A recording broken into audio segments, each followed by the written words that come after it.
Tagore school वाड़ी की online class में आप सभी का फिर से स्वागत है। सभी स्टूडेंट्स को गुड मॉर्निंग। आज की जो हमारी ऑनलाइन क्लास है उसमें हम पढ़ेंगे अशुद्ध विलयन में से शुद्ध कॉपर सल्फाइड को अलग करना। आज का जो हमारा टॉपिक रहेगा वो रहेगा अशुद्ध विलयन में से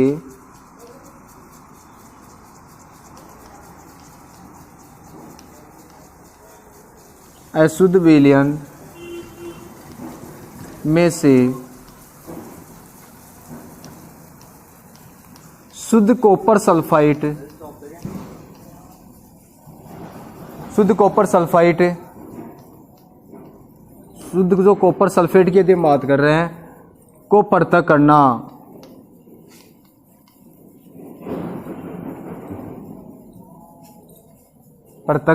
करना।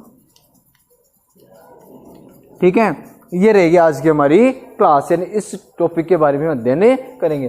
कॉपर सल्फेट जिसे नीला तोता कहा जाता है, CuSO 4.5H2 जिसे हम बात कर रहे हैं। अब देखो जैसे हम बात करें किसी प्रकार का अशुद्ध विलयन है जो कॉपर सल्फेट उसमें मिला हुआ है, उसको सबसे पहले हम क्या करते हैं, जैसे छानते हैं, यानी उसको क्या किया जाता है, जैसे ही है कॉपर सल्फेट का जो विलयन होता है उसे जैसे हम फिर गर्म करते हैं तो उस स्थिति में हम देखते हैं कि क्या हो जाता है, उसका वाष्पीकरण हो जाता है। ठीक है ना, तो वाष्पीकरण के पश्चात क्या हो जाता है, जो कॉपर सल्फेट के जो कण होते हैं वो क्या रह जाते हैं, शेष से रह जाते हैं। क्या रह जाते हैं, कॉपर सल्फेट के जो कण है क्या रह जाते हैं, शेष से रह जाते हैं। ठीक है, तो हम देखो जैसे इसके बाद हम लिखेंगे कि इस प्रकार की जो प्रक्रिया है उसके लिए कौन सी विधि काम में ली जाती है, क्रिस्टलीकरण विधि का प्रयोग किया जाता है, जिसमें ठोस पदार्थों को शुद्ध करने में काम में लिया जाता है। ठीक है ना, हम बात करेंगे ठोस पदार्थों को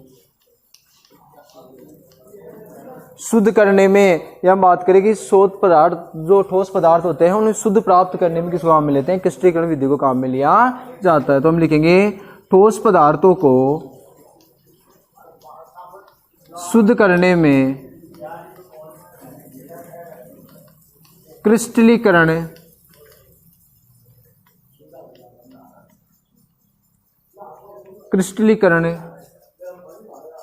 विधि का प्रयोग किया जाता है। क्रिस्टलीकरण विधि का प्रयोग किया जाता है, यानी क्रिस्टलीकरण जो विधि होती है वो काम में ली जाती है। इसमें जो भी जो ठोस कण होते हैं वो क्रिस्टल कण के रूप में क्या रह जाते हैं, शेष से रह जाते हैं। ठीक है ना, उदाहरण के लिए देखो जैसे हम बात करें समुद्र से क्या प्राप्त किया जाता है, नमक प्राप्त करते हैं। उदाहरण के लिए हम बात करें कि समुद्र से जो नमक प्राप्त करने की जो प्रक्रिया होती है, समुद्र जल से जो नमक प्राप्त किया जाता है उसमें बहुत सी क्या हो सकती है, अशुद्धियां हो सकती है। देखो जैसे हम बात करें उदाहरण के लिए समुद्र जल से प्राप्त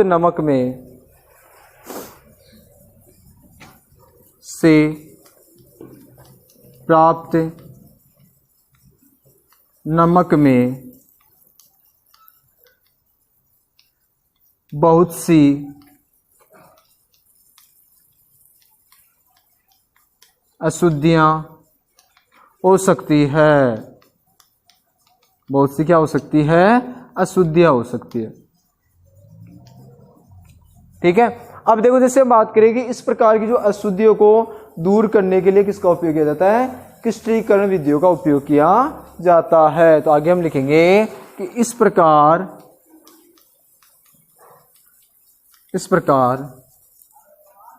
की अशुद्धियों को दूर करने के लिए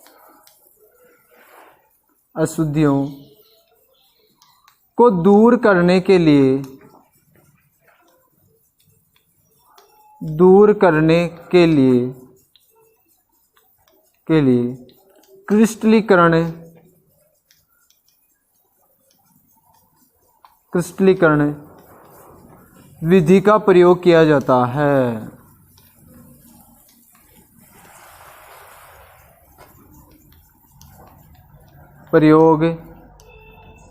जाता है। और हम देखो जो हमारा जो टॉपिक है उसमें भी हम यही लिख सकते हैं कि अशुद्ध विलयन में से शुद्ध कॉपर सल्फेट को जो पृथक किया जाता है उसके लिए भी कौन सी विधि काम में ली जाती है? क्रिस्टलीकरण विधि ही काम में ली जाती है। तो क्रिस्टलीकरण विधि का क्या किया जाता है? प्रयोग किया जाता है। ठीक है, अब देखो जैसे हम बात करें जिसके कारण क्रिस्टल के रूप में क्या हो जाता है, जो शुद्ध हम बात करते हैं कि इस विधि के कारण क्या होता है कि यह विधि जिसके द्वारा क्रिस्टल के रूप में शुद्ध ठोसों का विलयन से क्या हो जाता है, क्रिस्टल के रूप में क्या हो जाता है? प्राप्त हो जाता है। इन कहने का मतलब है कि इस विधि के कारण यानी क्रिस्टलीकरण विधि से क्या हो जाता है कि जो भी विलयन के रूप में क्या हो जाता है, ठोस पदार्थ होता है, उस विलयन से क्या हो जाता है? प्राप्त हो जाता है। शुद्ध ठोस को विलयन से क्या किया जाता है? पृथक किया जाता है। क्रिस्टलीकरण विधि के द्वारा क्रिस्टलीकरण विधि द्वारा शुद्ध ठोस, ठीक है ना, विलयन क्रिस्टलीकरण विधि होती है, उसके द्वारा हम क्या कर सकते हैं कि जो विलयन होता है, शुद्ध ठोस का जो विलयन से क्या किया जा सकता है? पृथक किया जा सकता है। क्रिस्टलीकरण विधि द्वारा शुद्ध ठोस को विलयन से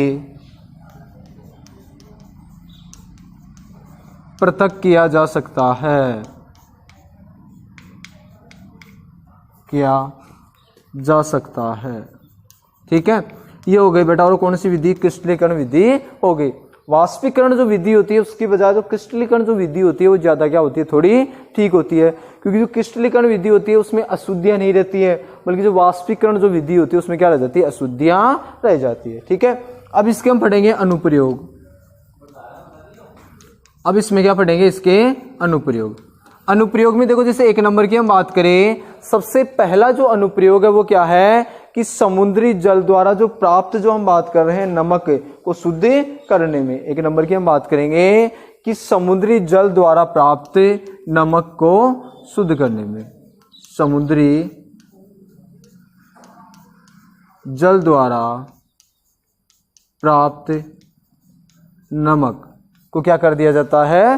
पृथक करने में, या उनको क्या करने में? शुद्ध करने में। नमक को शुद्ध करने में। इसके लिए कौन सी विधि काम में ली जाती है? क्रिस्टलीकरण विधि काम में ली जाती है। ठीक है, 2 नंबर की हम बात करें कि किसी भी प्रकार के अशुद्ध नमूने से फिटकरी को पृथक करने में, किसी भी अशुद्ध नमूने से फिटकरी को अलग करने में किसको काम में लिया जाता है? क्रिस्टलीकरण विधि को काम में लिया जाता है। तो अगला हम लिखेंगे अशुद्ध नमूने से, अशुद्ध नमूने से फिटकरी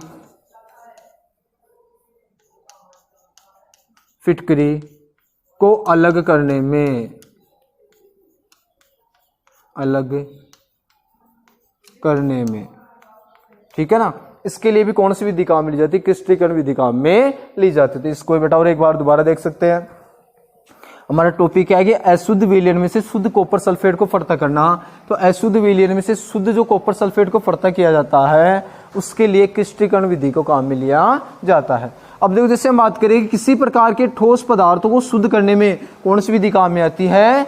क्रिस्टलीकरण विधि काम में ली जाती है, इसका प्रयोग किया जाता है। उदाहरण के लिए समुद्र जल से प्राप्त नमक में बहुत सी क्या हो सकती है? अशुद्धियां हो सकती हैं। इस प्रकार की अशुद्धियों को दूर करने के लिए कौन सी विधि का प्रयोग किया जाता है? क्रिस्टलीकरण विधि का प्रयोग किया जाता है। क्रिस्टलीकरण विधि द्वारा शुद्ध ठोस को विलयन से क्या किया जा सकता है? पृथक किया जा सकता है। जो शुद्ध ठोस पदार्थ होता है उन्हें क्रिस्टलीकरण विधि द्वारा अलग किया जा सकता है। अब इसके अनुप्रयोग की बात करें, 1 नंबर का जो अनुप्रयोग है वो क्या है? हम पढ़ेंगे समुद्री जल द्वारा प्राप्त नमक को शुद्ध करने में। समुद्र में जो खारा पानी होता है, ठीक है ना, उससे क्या किया जाता है? नमक प्राप्त किया जाता है। तो उस प्रकार का जो नमक होता है उसे प्राप्त करने में क्या काम में लिया जाता है? इस विधि को काम में लिया जाता है।